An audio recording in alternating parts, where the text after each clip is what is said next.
pejuang. Dulu pejuang-pejuang ini mengangkat senjata untuk mengusir Belanda, Jepang, komunis. Hari ini kita tidak lagi berhadapan dengan Jepang, Belanda, tapi justru berhadapan dengan anak bangsa yang kulitnya seperti kulit kita, hidungnya pesek macam kita, bahasanya bahasa kita, tapi isi otaknya lebih parah daripada Jepang dan Belanda. Assalamualaikum Pak Ustadz Abdul Somad. Menurut Ustadz, langkah-langkah memperjuangkan kedaulatan energi yang sudah diambil oleh Serikat Pekerja Pertamina, apakah sudah tepat? Lalu yang kedua, kiat-kiat apa yang harus diambil pekerja Pertamina untuk mempertahankan Pertamina ini tetap 100% milik rakyat Indonesia? Silakan Ustadz. Kita punya pakar-pakar, pakar undang-undang tata negara, pakar undang-undang hukum segala hukum dengan berbagai macam cabang-cabangnya. Soan ke mereka, silaturahim ke mereka, presentasi ke mereka, datangi itu anggota-anggota dewan. Konstituen Bapak kami ini adalah orang yang Bapak duduk di situ, kami milih Bapak. Kami datang ini mau menyelamatkan Bapak supaya jangan sampai masuk neraka jahanam, Pak. Kami sayang sama Bapak. Maka dengan ini kami hadir, Pak. Dengan Ustadz minta sumbang saran, kontribusi, doanya. Dengan mereka tokoh-tokoh itu jelaskan, presentasikan. Itu bagian dari amar ma'ruf nahi mungkar.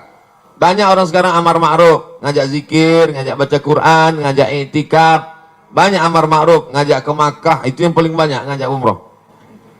Tapi untuk mengajak, melarang orang dari buat kemungkaran nih, kenapa? Takut tersinggung, takut kena bully, takut kena caci maki, takut kena macam-macam, takut kena kriminalisasi.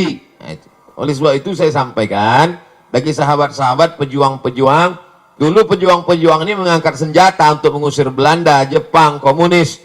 Hari ini kita tidak lagi berhadapan dengan Jepang, Belanda, tapi justru berhadapan dengan anak bangsa yang kulitnya seperti kulit kita, hidungnya pesek macam kita, bahasanya bahasa kita, tapi isi otaknya lebih parah daripada Jepang dan Belanda.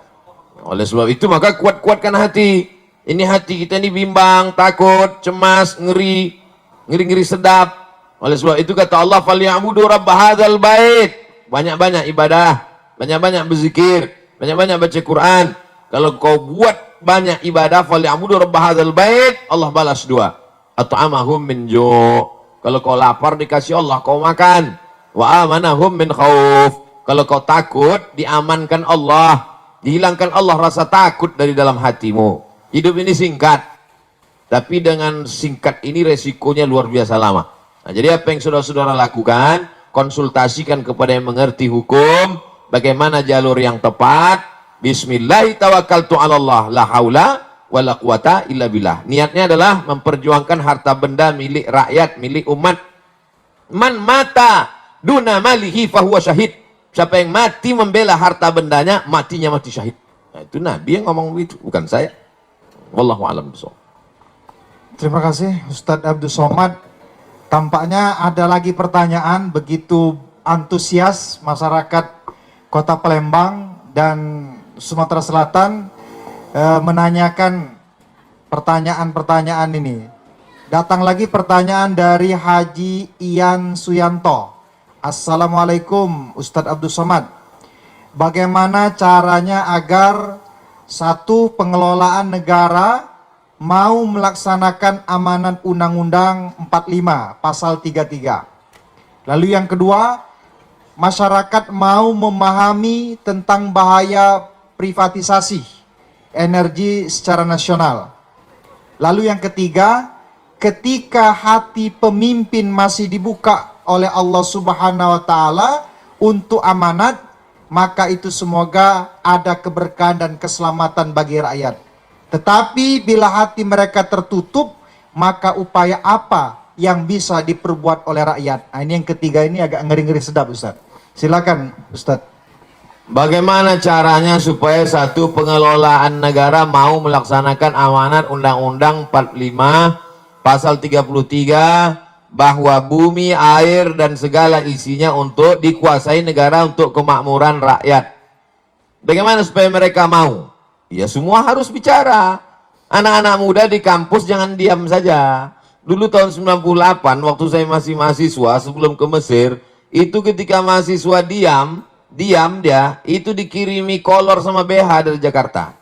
Artinya bencong kalian, kenapa tidak bicara? Suarakan aspirasi, sampaikan, kalian kan mengerti. Mahasiswa itu kan membaca, mahasiswa itu yang paling bisa menyuarakan karena dia tidak punya kepentingan. Kalau perusahaan-perusahaan pimpinannya mungkin takut, kepala-kepala daerah mungkin takut banyak catatan dosanya. Tapi mahasiswa, di mana letak? Kalau waktu jadi mahasiswa aja sudah tidak punya idealisme, apalagi nanti sudah menjadi pejabat. Oleh sebab itu semua bicara, mahasiswa bicara, tokoh masyarakat bicara, mak-mak milenial juga bicara. Di grup-grup WhatsApp itu jangan lagi bicara tentang artis itu ini segala macam. Yang mubazir tak tentu arah, itu namanya dosa kering. Dosa kering itu artinya berdosa kering, tak ada manfaatnya. Tak ada dunia, tak ada akhirat. Oleh sebab itu speak up, bicara. Yang kedua, masyarakat mau memahami tentang bahaya privatisasi. Bagaimana supaya masyarakat ini paham? Termasuklah hari ini. Hari ini yang bicara bukan Abdul Somad. Kalau Abdul Somad yang bicara, orang akan tahu apa Abdul Somad tentang minyak? Paling tahu dia minyak jelantah. Tapi ini yang bicara adalah serikat pekerja. Mereka ngerti. Bahasanya gue bahasa simpel, sederhana. Bahasa-bahasa yang mudah dipahami masyarakat. Dosen-dosen di tengah komunitas Civitas Akademika, mahasiswa di kampus. Karena kampus itu otaknya. Kalau sudah otaknya rusak, ya error lah semua. Kampus itulah puncak intelektual. Dosen-dosen itu, guru-guru besar itulah orang manusia-manusia suci itu zaman dulu. Orang-orang yang bisa menulis baca zaman dulu, itu diberi fasilitas khusus oleh raja-raja. Kenapa? Karena mereka lah orang-orang suci yang selalu memberikan aspirasi, masukan. Jadi kalau mereka sudah diam, takut nanti tidak mengalir uang ke kampus, takut nanti tidak ada tunjangan, nah ini bahaya, karena otak sudah rusak. Sengaja dijauhkan Allah, lambung itu jauh dari otak. Supaya apa? Supaya otak kita itu beda dengan otak-otak. Itu maka dijauhkan Allah Ta'ala. Nah, oleh sebab itu maka ini semuanya mesti sadar. Kesadaran nasional. Ada yang mengatakan taubat nasional. Orang taubat itu kan setelah sadar. Kalau nggak sadar gimana mau taubat? Ketika hati pemimpin masih dibuka Allah untuk amanat, maka semoga ada keberkahan dan keselamatan. Tapi bila hati tertutup, upaya apa yang diperbuat oleh rakyat? Tak ada doa lain, tak ada jurus lain kecuali doa silahul mu'min. Doa. Ittaqu da'watal mazlum fa innahu la turad. Takutlah kamu doa orang teraniaya. Minyaknya diambil orang asing, dia disuruh beli minyak lebih mahal pula dari tempat asing itu. Pengelolaannya dikhianati, dia teraniaya, terzolimi.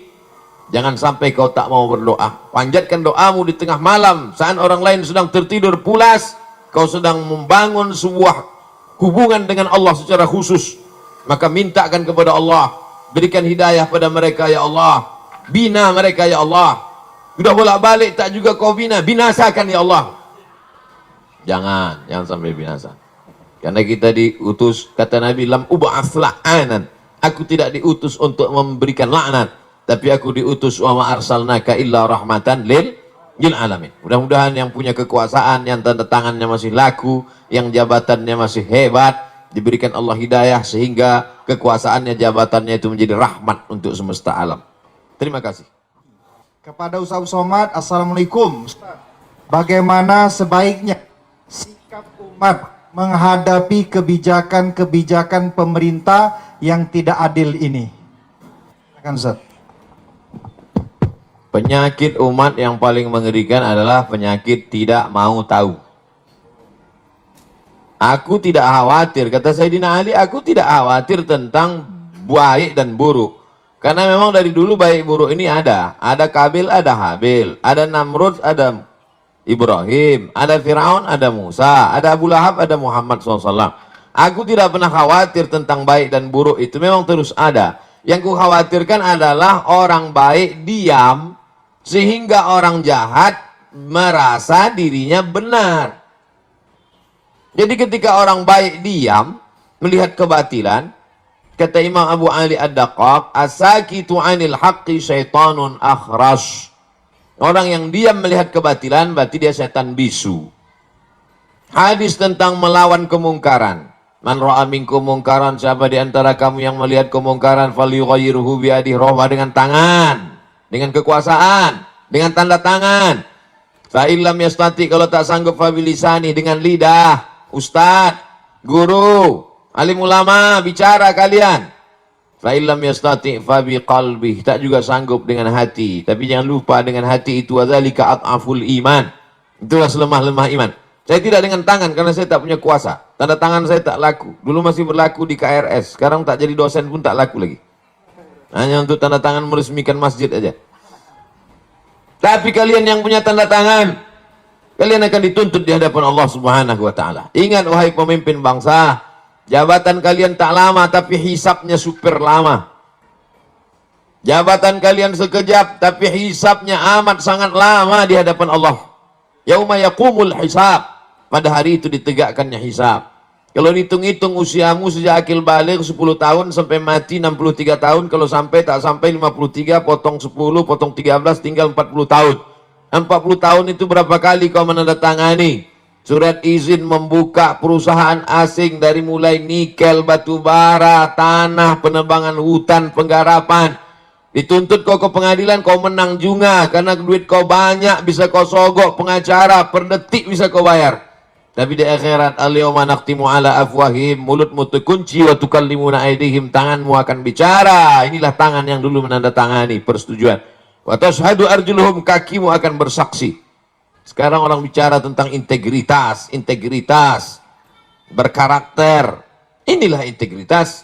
Oleh sebab itu, tanggung jawab kita adalah jangan diam melihat kebatilan. Kita negara konstitusional. Undang-Undang Dasar 1945, Pancasila, Negara Kesatuan Republik Indonesia.